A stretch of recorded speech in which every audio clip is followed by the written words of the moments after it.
బెల్లం అండి, కొంచెం కారం అండి, ఇది కొంచెం ఉప్పు అండి,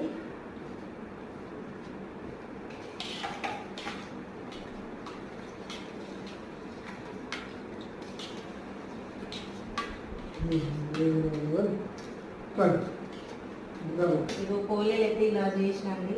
మీరు ఎలా చేస్తారో కామెంట్ బాక్స్లో కామెంట్ చేయండి. నాకైతే ఇప్పుడు అయింది, దీపం ముట్టిస్తున్నాను నేనైతే.